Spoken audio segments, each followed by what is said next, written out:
Bueno, la Sala de Justicia y Paz de Bogotá, en cabeza de la doctora Alexandra Valencia,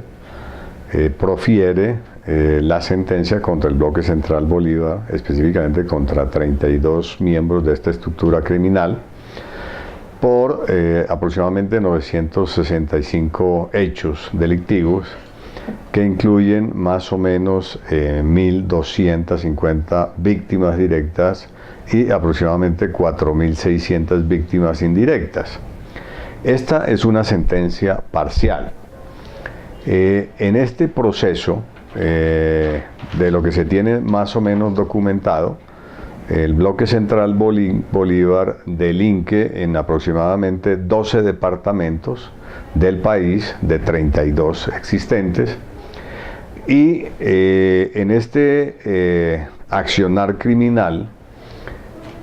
se tienen más o menos documentadas 14.500 hechos violatorios de derechos humanos y de infracciones al derecho internacional humanitario.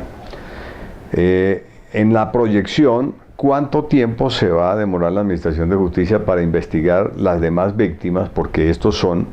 casos priorizados, pues no se tiene un cálculo estimado. Pero también hay que plantear que por el desarrollo del proceso desde el 2006 a la fecha, casi todos los paramilitares están en libertad por haber cumplido el máximo de 8 años de privación efectiva de la libertad y se les concedió la libertad a prueba, es decir, están libres y con presentaciones formales para seguir colaborando con la Administración de Justicia por un periodo de 4 años. En este caso, nosotros representamos específicamente a la senadora Piedad Córdoba por su secuestro y es en concreto frente al paramilitar Iván Roberto Duque Gaviria, alias Ernesto Báez, que fue desvinculado del proceso que inicialmente se encontraba en Medellín y trasladado aquí a Bogotá, por cuanto este señor era o fungía como el jefe político de la organización, o sea, la persona que manejaba doctrinariamente, capacitaba, formaba e instruía a la estructura criminal en la política paramilitar en concreto. Por este caso, el señor Iván Roberto Duque, en lo concreto, fue condenado a 40 años de prisión efectiva de la libertad, como los demás 32 miembros del grupo. En una ponderación de las penas a aplicar de acuerdo con la época de realización de los crímenes y aplicando criterios de favorabilidad, llegan a esta conclusión de que la pena máxima a imponerles son 40 años. Para nosotros esto es formal, es simbólico, porque ahí hay casos de detención, desaparición de muchas personas que están igualmente documentadas en la sentencia, y esto implicaría que la pena fuera hasta 60 años de prisión, como debe ser. Casi todos los homicidios son homicidios agravados, y lo mismo los otros delitos, todos tienen la característica de agravados, pero en esto por favorabilidad simplemente llegaron a este tema. Pero la práctica nos ha indicado, y es uno de los hechos centrales, es que como la pena máxima en la Jurisdicción de Justicia y Paz que fueron reseñadas, ya cumplieron los 8 años de máximo de pena a quienes se sometieron a la jurisdicción con el cumplimiento de los requisitos formales para ello, pues esta sentencia ya simplemente se torna simbólica, porque ya cumplieron la pena. Es decir, recordemos que en este caso, por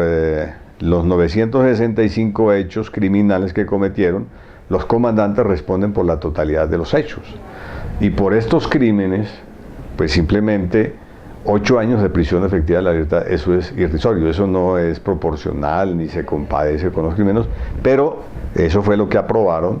en este proceso y eso fue lo que aprobó el Congreso al ratificar y expedir esta ley, y igual al avalarlo la Corte Constitucional. En el análisis de lo que es el contexto, los orígenes, y el desarrollo y consolidación de esta estructura criminal, el análisis permite concluir efectivamente que el paramilitarismo es de un origen legal. Se hace la reseña específica de la ley 68 que aprobó el decreto 3398 del 65, que es la ley de seguridad nacional, que faculta a las brigadas y batallones para la conformación de estructuras de autodefensa. Y de la misma manera se hace la referencia al decreto 365 que crea las Convivir en el año 94, después de que la parte pertinente de entrega de armas de uso privativo de la fuerza pública fue declarada inconstitucional por la Sala Constitucional de la Corte Suprema de Justicia. Y de cómo muchas de estas personas que estuvieron en las Convivir pasaron después a formar las estructuras paramilitares,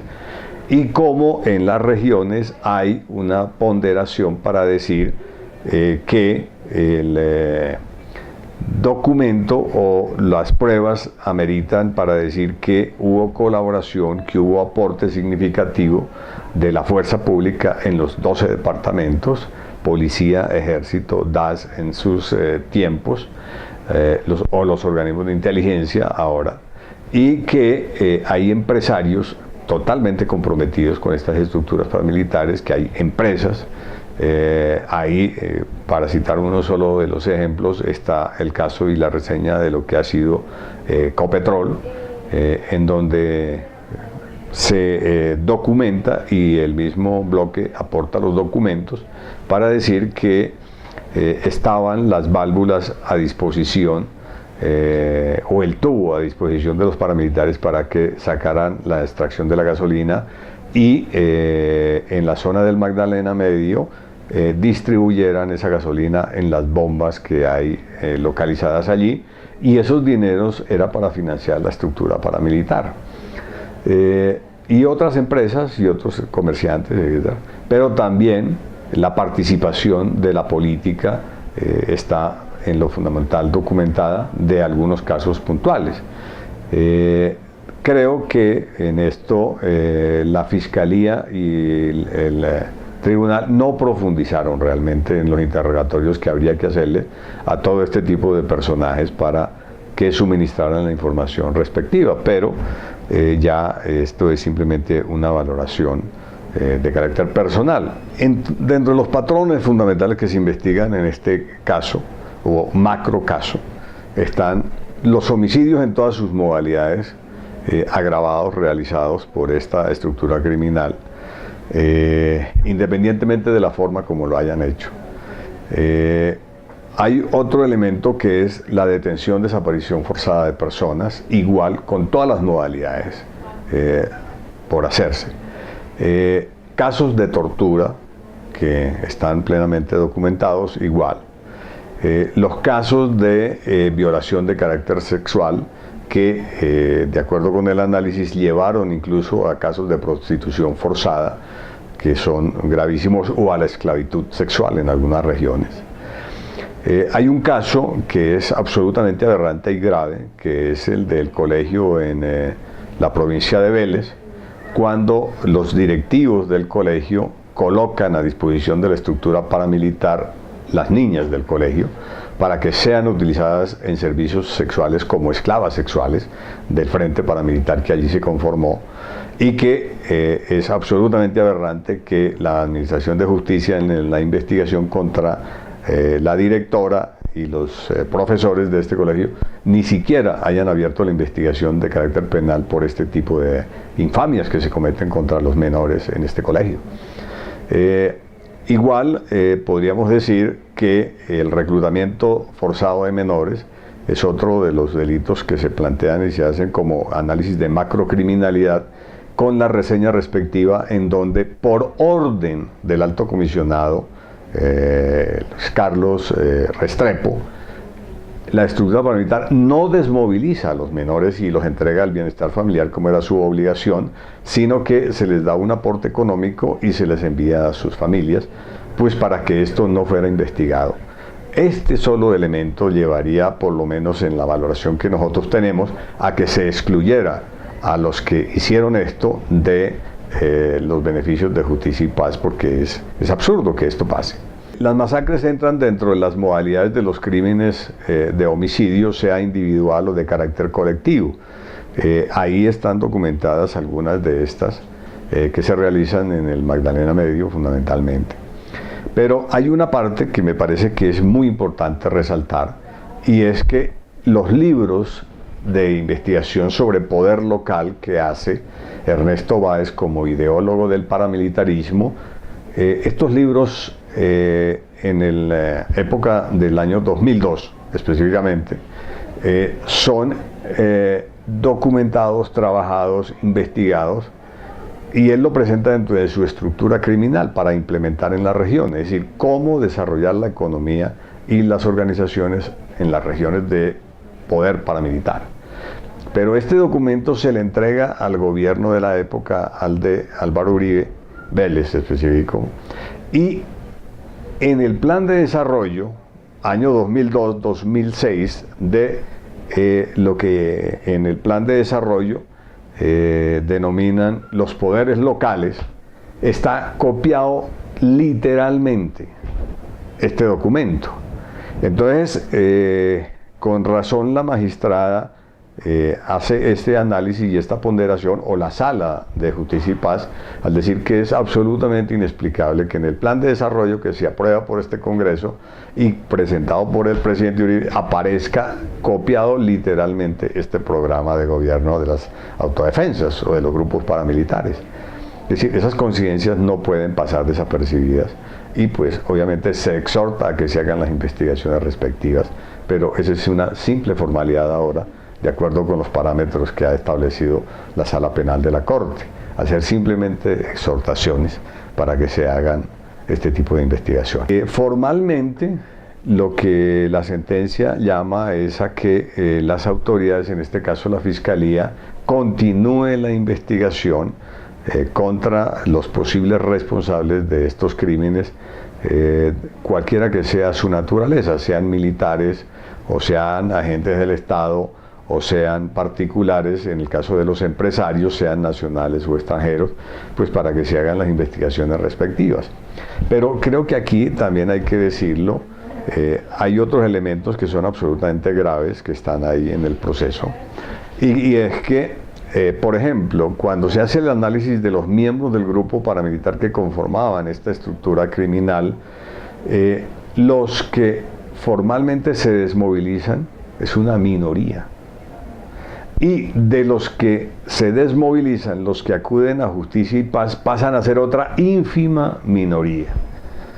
Y las armas que tenían los miembros de las estructuras criminales se reducen sustancialmente. Entonces, cuando se hace este estudio, dice uno, este sería otro de los elementos fundamentales para pedir exclusiones. Es decir, porque están engañando a la Administración de Justicia y están engañando a toda la sociedad y no cumplen con sus obligaciones. Como ejemplo, si formalmente cualquiera de estos frentes paramilitares tenía 800 hombres y los concentran, pero al momento de concentrarse solamente aparecen 250 personas paramilitares, y de estos 250 personas solamente ratifican su voluntad de acogerse a la jurisdicción especial, a Justicia y Paz, 40 o 50 personas,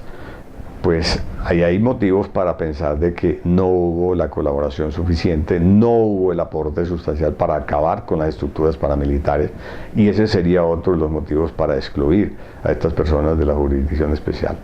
Entonces, pero eso simplemente quedan como constancias dentro del proceso y quedan como exhortaciones para que las investigaciones continúen. Esa parte nos parece que es una falta de cumplimiento de requisitos y que se deberían proceder a hacer las asignaciones respectivas. Pero el problema aquí práctico, y que ya lo constatamos, es que estas personas están en libertad. Fundamentalmente son los jefes del grupo y quienes se someten a la jurisdicción especial y que confiesan, entre comillas, parcialmente